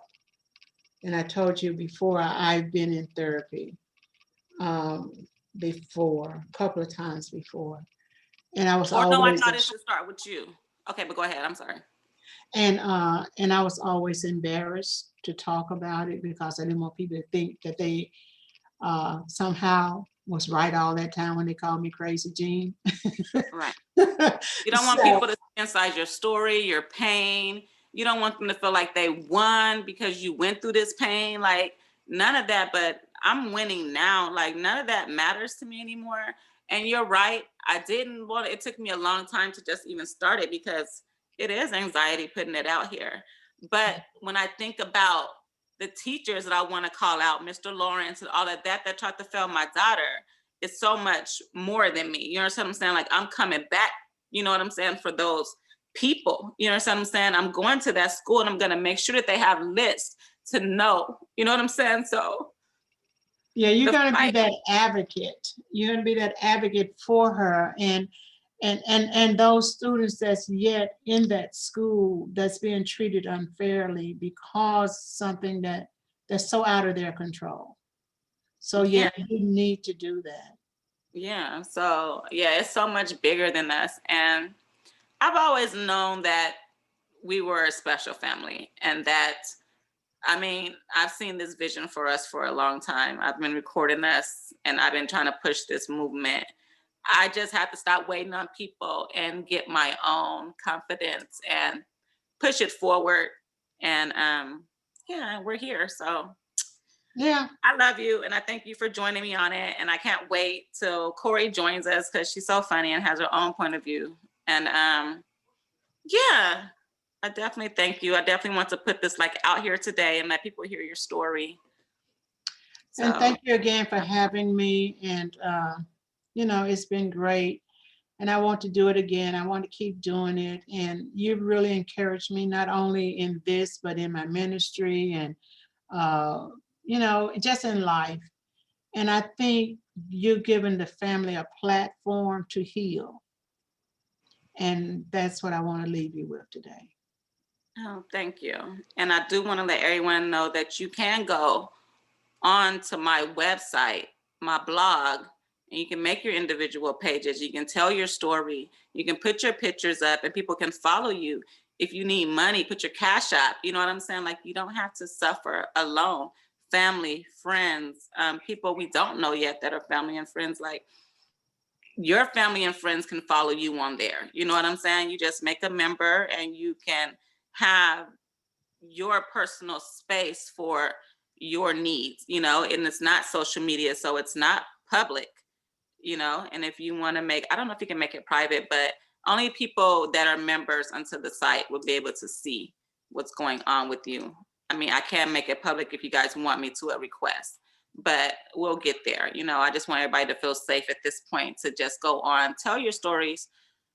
Put your vision boards up. We did vision boards for 2021, Mama. So if you want to go and put yours up, you already have a member thing in there. So you can go put your vision board up and you can put your picture up and your invitation to your birthday and all of that can go up under there. So the family and if you want people to put the Zoom on there and all of that, like all that can go in there so that the family can keep in touch, friends can keep in touch. Yeah, and hopefully it'll grow from there. Okay, wonderful. Yeah. I'm getting used to all this stuff, and so I will do it. It might take me a minute, but I'll do it. Because so now I understood what you were saying about Tell Maria. So I didn't really understand that. So now I got a better understanding. So I'll tell her and others now that I understand it. Yeah, and she can go in there and put a memory page for little Dwayne. I would love for her to put some pictures on there of my nephew. I didn't see him too much before he passed away, so I didn't either. stuff like that. You know what I'm saying? Maybe pictures we don't have, we can all share on that page together. Things like that, you know? If you Okay. guys are having an event or something, you can put on the page, like, and it's just not for my family, it's for anyone that wants to become a member. And we also encourage you to get help. My mother's a minister. You can come to her. You can talk to her. As you can see, I talk to her all the time. She gives me great advice. So you can reach out to her at God's Amazing Grace Christian Church. And we are online. I'm redoing the website now, but we do have a page up and you can reach us there. And we have a church phone number, which is 619-488-0890. You can reach us there. Yes. And also on this blog. So yes. Well, thank you, Mama. Thank you. Love you. Oh, and you are proud. Me and Kori did get out in a March, but being that Corona and she's high risk, we definitely stood to the side. But she was able to get down there, feel the energy, see the people walk by. It brought her to tears. So yeah, it was amazing. It was a pretty big group, but we did stand to the side and let them do their thing to keep her safe. Okay. Okay, great. Yeah. Yep. Somebody's got to take it up. Like I said, but not able to walk anymore. I can't run. Can't do those walks. But I do plan on staying active out there with, of course, I'll be a Black advocate until I die. You know? Yeah, and we just have a new platform now. You don't have to go out there anymore. We can do it right here. So. Okay. Sounds good. I love you, Mama. Love you. Next time I call you, I'm gonna need to do some gravy because I need some gravy over something. Okay. Okay. And I'm gonna start doing those little video clips and doing that too, because I really want to do my cookbook. I was thinking about that the other day when I came up with this recipe, and it was really good. So I'm still creating recipes. So. Yeah, and I think it'd be really fun to have you and Kori do some of the challenges after, or do some of the weird stuff that like people put on YouTube. Like they did like a Coca-Cola chicken. Oh, really? Like a Coca-Cola fried chicken. So I think it'd be really fun to like have you and Kori try other people's recipes and see how it turns out.